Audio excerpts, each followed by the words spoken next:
Ndabaramukije bakunzi bacu mukurikira amakuru n'ibiganiro tudahwema gucisha kuri no muyoboro wa YouTube udushikiriza inkuru n'ibiganiro utaronka ahandi shiramatsiko TV. Tubazaniye amakuru ahambaye cyane kandi adahumuriza ari kuvugwa mu karere aho ibintu bitaba byoroshe hagati y'u Burundi n'u Rwanda. Icyumweru kigiye guhera mu ishamba rya Kibira hariko harumvikana amasase menshi ndetse n'imbunda ziremereye aho abarundi baturiye ishamba rya Kibira bamwe batangiye no guhunga kubera ukuntu bari kumva humvikana amasase menshi ndetse n'imbunda ziremereye bakavuga ko mu ishamba rya Kibira hariko haraberamwo intambara ikomeye cyane kandi intambara ishobora no gufata ibice byegereye iryo shamba. Akaba ariyo mpamvu abarundi batari bake bagerageje guhunga bagahunga ibyo bice, ariko natwe tukaba tumaze iminsi tubereka ibiriko birabera muri iryo shamba ndetse n'ibiriko biravugwa n'abarundi.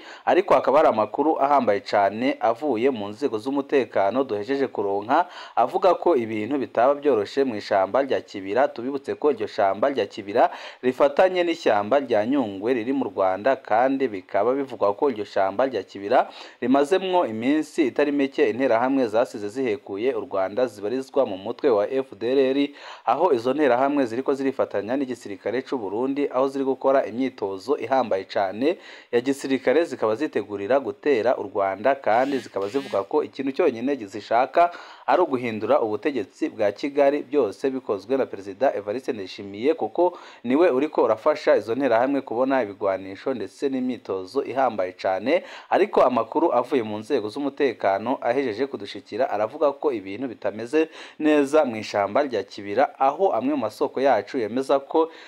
ishyamba rya Kibira ririko riraberamwo intambara ikomeye cyane iriko irahuza ingabo z'u Rwanda ndetse n'interahamwe ndetse n'abasirikare b'u Rwanda RDF, ariko bikaba ari ibintu bitaremezwa neza niba koko ari RDF igisirikare cy'u Rwanda kiriko kirarwanira mu ishamba rya Kibira. Ariko benshi bakemeza ko naho ingabo z'u Rwanda zaza ku butaka bw'u Burundi zaba zije mu gikorwa gihambaye cyane harimo no kurwananya abagerageje cyangwa se abasize bakoze jenoside mu Rwanda. Imvugo mba nkoresheje itari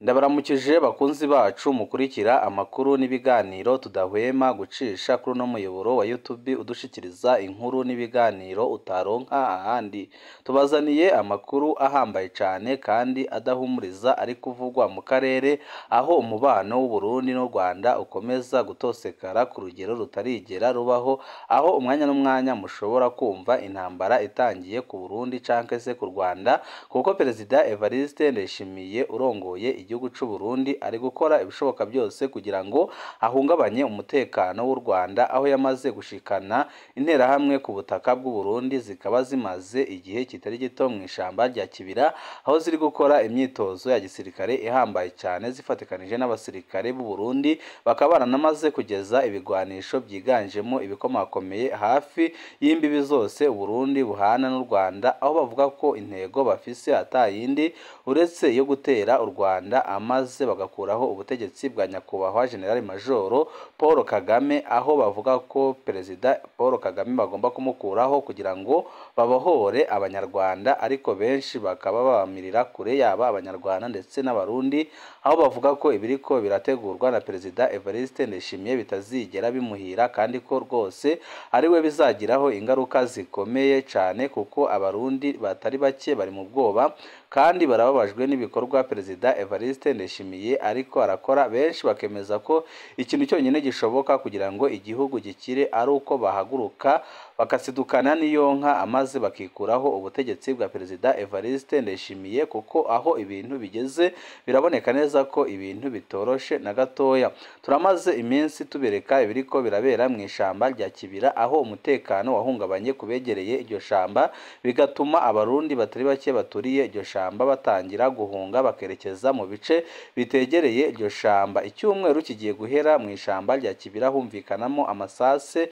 menshi cyane ndetse n'imbunda ziremereye, bikaba byarateye abarundi batari bake kugira ubwoba bukomeye cyane, kandi bakavuga ko byanze bikunze Perezida Evariste Ndayishimiye n'akataraza azakazana, kuko kubona yubahuka akavuga ku mugaragaro ko agiye gukuraho ubutegetsi bwa Kagame ni ibintu bibabaje kandi biteye isoni, kandi icyo gikorwa yakoze nta wundi mutegetsi n'umwe yaba uw'u Burundi canke se w'u Rwanda wigeze yihandagaza ngo avuge ko agiye gukuraho ubutegetsi bw'ikindi gihugu, aho benshi mu Barundi bahise bavuga ko Perezida Evariste Ndayishimiye ari kubahemukira ku rugero rukomeye cyane, kandi ikibabaje kinateye ubwoba nyuma y'uko avuze ibyo ngibyo akavuga ko agiye gutera u Rwanda amaze agakuraho ubutegetsi bwa Kigali, n'ubundi yahise abishyira mu ngiro, aho yahise ahamagara interahamwe zari zibarizwa ku butaka bwa Kongo zikaba zaramaze gushika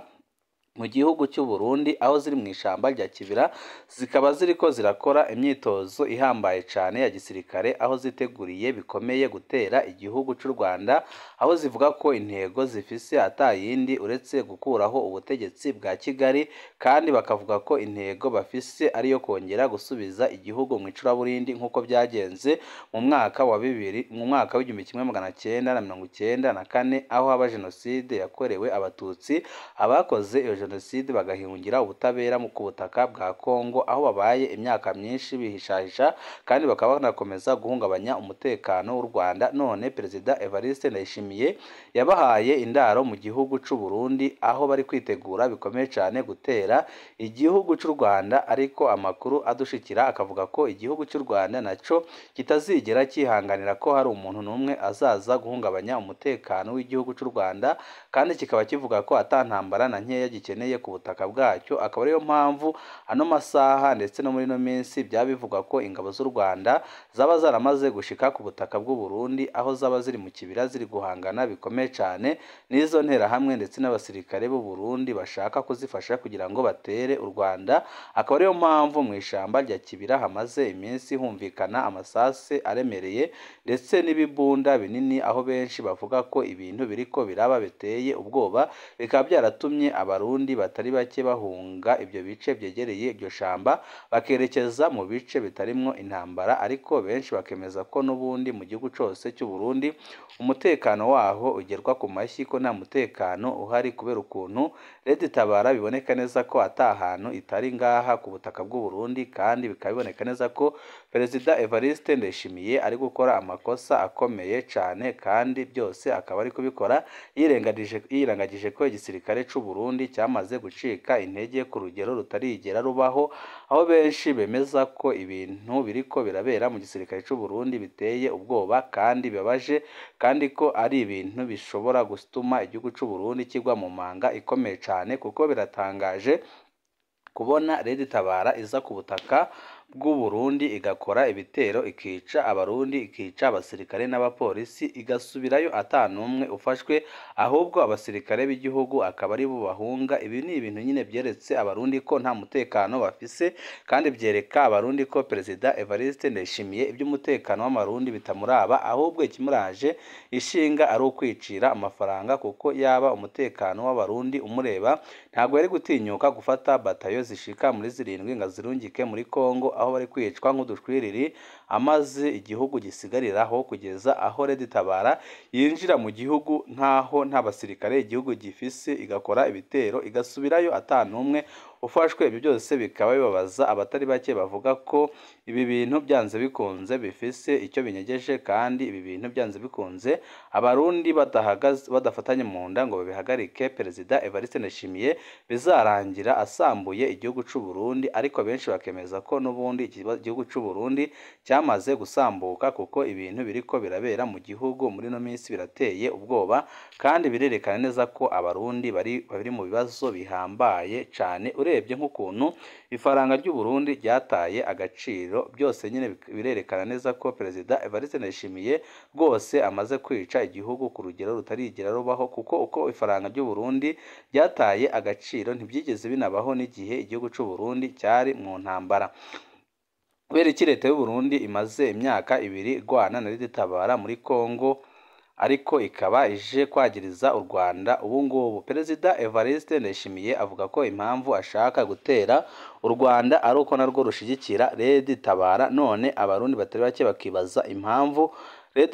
Red Tabara itari ku butaka bwa Kongo ikaba iri mu Rwanda mu gihe ingabo z'u Burundi zimaze imyaka 2 irenga ziri ku butaka bwa Kongo zivuga ko zagiye kurwana na Red Tabara. Ese koko ibyo Perezida Evariste Ndayishimiye avuga byaba ari ukuri? Ese koko Perezida Evariste Ndayishimiye ntiyaba ariko arahenda abarundi kugira ngo agumye yisarurire amafaranga ari guhabwa na mugenzi wa Kongo Antoine Felix Tshisekedi, dore ko ari we wamuhaye amategeko yo gutera u Rwanda ndetse no gufunga imipaka yose Burundi buhana n'u Rwanda, akamubwira ko ibyo natabikora azabusubiza amafaranga yiwe. Akaba ariyo mpamvu nawe nyine abandanije kwica igihugu, kandi byose bikozwe mu nyungu z'akarwi gato cyane bidakozwe mu nyungu z'igihugu muri rusange. Kubera iki leta y'u Burundi imaze imyaka 2 irwana na Red Tabara muri Kongo, ariko ikaba ivuga ko ibyo bintu rwose ivuga ko Red Tabara iri mu Rwanda? Kubera iki Reveriyano Ndikuriyo ageze aho avuga ko ibiganiro byopfuma bibandaniriza hagati ya CNDD-FDD na FPR mu gihe Perezida Ndayishimiye we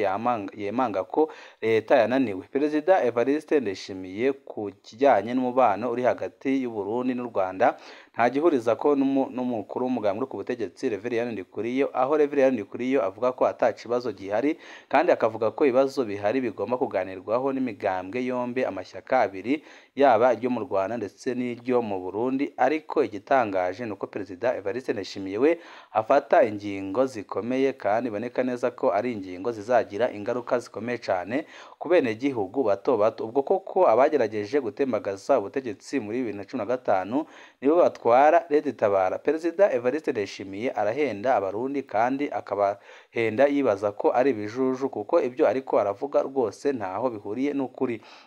Biratangaje kubona yubahuka akavuga ko abarongoye Red Tabara ari barya bagerageje gutembagaza ubutegetsi mu mwaka wa 2015, mu gihe bizwi neza ko kandi icyo gihe ivuka Generali Godefroid Niyombare niwe wari urongoye igisirikare cy'u Burundi ngaha mu gihugu cy'u Burundi. Ibitangaje rwose kubona Perezida Evariste Ndayishimiye yubahuka akavuga ko Red Tabara itwarwa n'abagerageje gutembagaza ubutegetsi, mu gihe bizwi neza ko abagerageje gutembagaza ubutegetsi bari barongowe na Godefroid Niyombare, kandi Godefroid Niyombare Red Tabara ivuka akaba yari afise amabanga ahambaye cyane mu gihugu, aho ari we wari urongoye igisirikare cy'u Burundi, mu nyuma akaba yarajejwe iperereza ndetse n'ibindi byinshi bitandukanye, harimo no guserukira u Burundi muri Kenya. Byose bikaza byerekana ko Perezida Evariste Ndayishimiye ibyo yirirwa abwira abarundi byose ari ukubabesha, ko nta kuri kurimo, kuko yaba avuga ukuri ntiyakubahutse kuvuga ko Red Tabara irongowe n'abagerageje gutembagaza ubutegetsi mu mwaka wa 2015. Benshi nyine bakemeza ko Perezida Evariste Ndayishimiye rwose ari gukora amakosa akomeye cyane, akaba ariyo mpamvu ashaka urwitwazo ku Rwanda. Ubwo u Rwanda rwo ntaco rwagiriza u Burundi muri kino gihe, na cyane cyane mu kubona abasoda b'u Burundi bagwanira hamwe na FDLR muri Nord Kivu. Ibintu biriko biribazwa n'abarundi batari bake ni ukubona Perezida Evariste Ndayishimiye yataka u Rwanda akavuga ko ruha indaro Red Tabara, mu gihe we abasirikare biwe bariko bararwana ku ruhande rwa FDLR ku butaka bwa Kongo, kandi bakaba bari gukora igisana genocide ku banyamurenge ndetse n'abakongomani biganjemo abavuga ururimi rw'ikinyarwanda bo mu bwoko bw'abatutsi. Ibyo nyine nabyo bikaba byerekana ko Perezida Evariste Ndayishimiye nawe ari gukora amakosa akomeye cyane, kandi ashobora gukwegera u Burundi akarambaraye. Benshi bakavuga ko u Rwanda narwo rufise byinshi rwagiriza u Burundi, kubona u Burundi bwemera gukorana n'abasizi bahekuye u Rwanda kugeza naho babazana mu ishamba rya Kibira, aho nyine bazanyura baje guhungabanya umutekano w'u Rwanda. Ni ibintu bibabaje kandi biteye isoni, byerekana ko Perezida Evariste Ndayishimiye agomba guhagarika ibyo arimo, atabihagarika ubutegetsi bwiwe bugasambuka byanze bikunze. None umuti urama woba uwuhe kuri bino bibazo biri ngaha mu gihugu cy'u Burundi ndetse no mu gihugu cy'u Rwanda? aho Perezida Evariste Ndayishimiye avuga ko umuti atawundi uretse gutera u Rwanda, mu gihe abanyepolitike batandukanye yaba abarundi ndetse n'abanyarwanda bavuga ko Perezida Evariste Ndayishimiye ari gukora amakosa akomeye cyane kubona yaremeye kwifatanya gukorana n'interahamwe kandi akaba avuga ko agiye gutera u Rwanda. Biraboneka neza ko we ubwiwe azi neza ko adashobora gutsinda u Rwanda kandi azi neza ko byanze bikunze intambara agiye gutangiza izasiga isenye Uburundi, ariko arabona ko aho kugira ngo asubize amafaranga y'abandi yariye yahitamo guteza intambara igihugu, amaze yabona bikomeye agafata indege akigira hanze y'igihugu agahunga, kuko aramaze iminsi agura amapariseri ndetse n'imitungo ihambaye cyane za Canada ndetse na Amerika ndetse no mu bindi bihugu bitandukanye, aho benshi bemeza ko Perezida Evariste Ndayishimiye impamvu ibyo byose ari kubikora azi neza ko atazaramba ku butegetsi, kandi azi neza ko igihe cyose azava ku butegetsi ubutungane bw'u Burundi buzamubaza byinshi. Akaba ariyo mpamvu benshi banavuga ko ariyo mpamvu agiye kwemera u Burundi busambuka kubera intambara azi neza ko adashobora gutsinda, agiye gushoramwo abasirikare biwe n'igihugu cyiwe, dore ko we avuga ko atakindi ashobora gukora uretse gutera u Rwanda, ariko abarundi ndetse n'abasirikare bakuru bakamuhanura ko yaheba gutera u Rwanda, kuko u Rwanda ni igihugu gifise igisirikare gihambaye cyane yaba mu karere ndetse no muri Afurika.